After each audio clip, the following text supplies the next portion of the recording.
had a dream. And that dream ended up, I don't really remember the dream very well, but it ended up triggering a quick series of thoughts. I'm not quite sure what the dream was, but when I came out of it, I came up with an interesting observation, which was that an omnipotent, omniscient God need not be evil. Something any kind of reasonable thinking, kind of common sense thinking, seems to indicate, wow, if that's what, good is, looking at,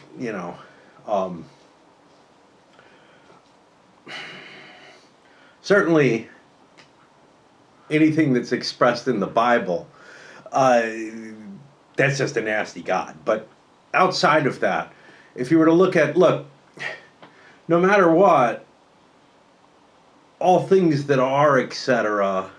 So you got to put the Bible aside, because that's a book about, that's a fairy tale type story about a very, very evil creature, as far as I can tell, like one that puts the chthonic horrors, all of Lovecraft's inventions, to shame in terms of just how remarkably capricious and spiteful,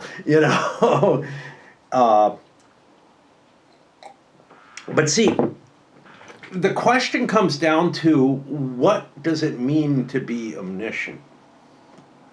And what it could be is simply embodying knowing the function which describes everything. Now, or containing. Knowing is kind of a hard thing, right? Containing and maybe being able to transit and find specific things in it. But the first question is there an equation that describes everything? Isn't that kind of like, what Gödel's incompleteness theorem says can't be? Well, it does if reality were infinite. But if reality is not infinite, and there's no real evidence to say that it is, if anything, theoretical physicists are more on the line, as far as I understand today, because, okay, let's say today is 30 years ago. 30 years ago, and I haven't really kept up with this issue since then, the general understanding was that the universe is probably very, very, very large, but finite. And the incompleteness theorem doesn't apply to anything except mathematics of the infinite. If the mathematics are finite, and everything that we use in reality is finite, even if we use infinity as a useful abstraction, one that doesn't necessarily describe things, but allows us to use some simpler formula, then it simply doesn't apply under a finite universe. Under a finite mathematics. There might be other things which do. But anyway,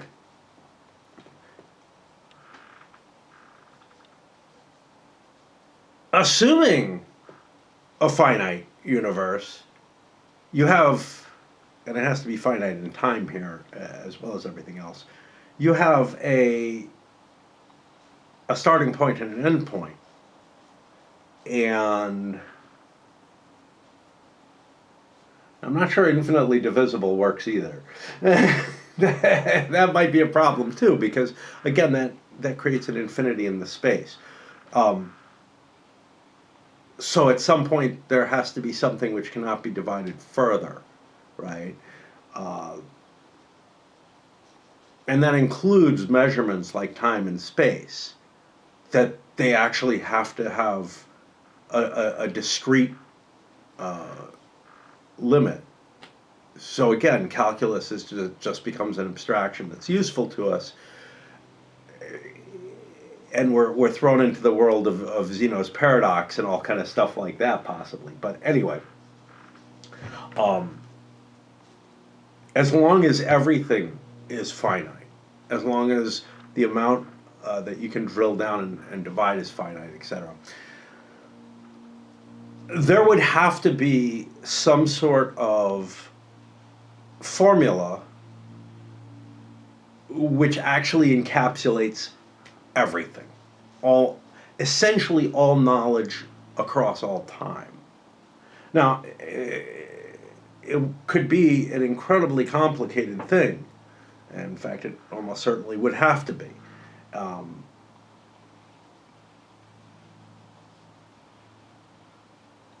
and,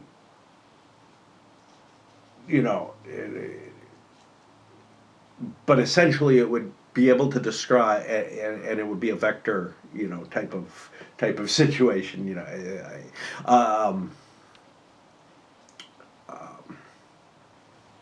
a very, very large multi-dimensional graph, essentially, with vectors and formula for each discrete object.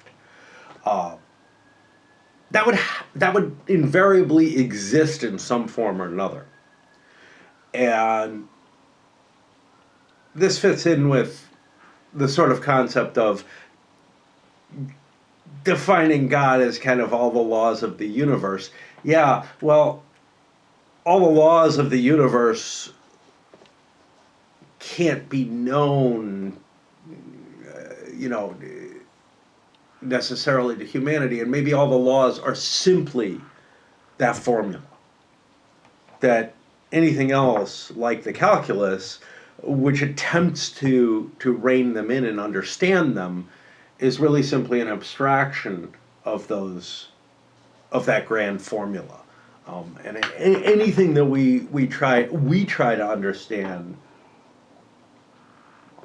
is again just a facsimile that helps us, do some calculations under certain circumstances. Things like laws of gravity and motion and all that kind of stuff. Whatever the hell is behind quantum physics, And at that point, you have this single huge equation.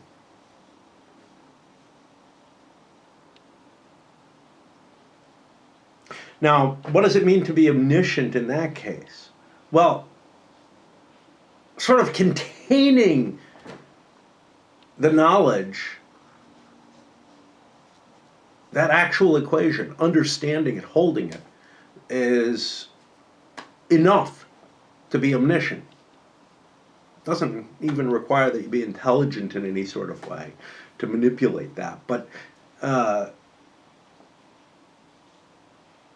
one would kind of argue that I don't know, that doesn't seem very omniscient if you can't even navigate through the equation to find things out at various times. So maybe give that kind of capability, but make it kind of at a one-to-one ratio, so that the only way this God thing, and again, this only kind of works, this kind of ends up with a God who is the sum total of the universe, right? And it contains, because maybe nothing else could contain, this humongous equation, and in that sense is omniscient. And maybe the limitation on how to traverse and understand the equation is the rule of time. Now, it doesn't make a timeless God then.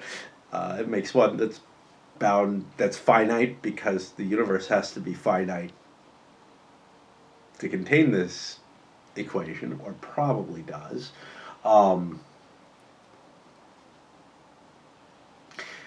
Now, what about the omnipotent part? Well, the omnipotent part would mean being able to change this equation that everything runs on.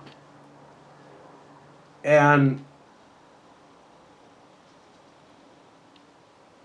if it's impossible to fully understand all the states, even if omniscient, i.e. containing the information,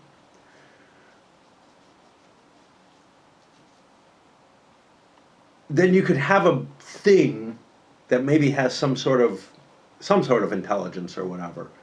I'm not sure I mean, I don't know. Omnipotence might not require intelligence. I don't know. But essentially, if whatever set that equation in place would essentially be omnipotent.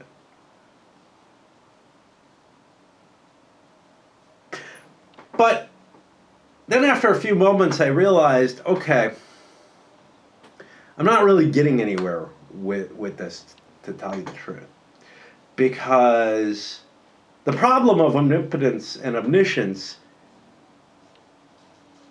it wasn't really related to the evil thing, right? The evil thing, that comes from looking at the text, especially in the Old Testament. But honestly, Revelations is pretty nasty. Okay, as are some other aspects in the New Testament,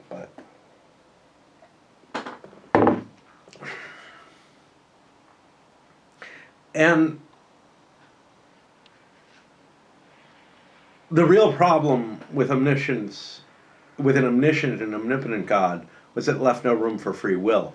And this idea of some universal equation that determines everything obviously there's no free will in this. Whoever said, whenever the equation became absolute and binding, then of course that allows for the God has a purpose in everything. Yeah, to finish the equation off, that's the purpose. Whoop, whoop, whoop. I feel so much like I'm contributing to the good, and like such a free agent. But yeah, so I really haven't gotten anywhere beyond the sort of the sum total of the universe would be God, which honestly is what I think Anselm was actually basically expressing. Was that which is greater than anything we can imagine. That kind of thing, at the very least, encompassed. Because there's no way any of us... Now, again, I think Anselm was punning in the whole thing. I don't think he certainly wasn't looking at it from this 21st century point of view or 20th century point of view, depending on, what you want to see me as, with the knowledge that we have. But a lot of the underlying concepts were already there. And the scholastics of the time had remarkable capabilities. Okay? So, I'm not talking about anything mystical here or anything, but man, they got pretty far with very little, especially, basically coming up with calculus long before it's regularly accepted that, or taught or whatever, that it happened. People in the history of mathematics should know.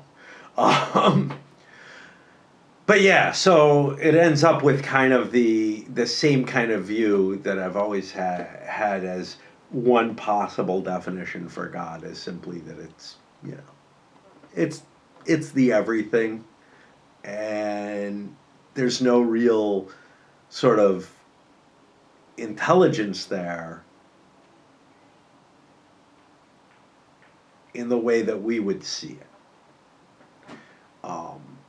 Now, of course, Anselm would argue intelligence, or might argue, because you have to go through some contortions to defend this against a lot of to defend his argument for the existence of God, because it doesn't tell you what God is, and one of the things it doesn't tell you is that God is intelligent, and you can make an argument based on perfections that intelligence is a perfection.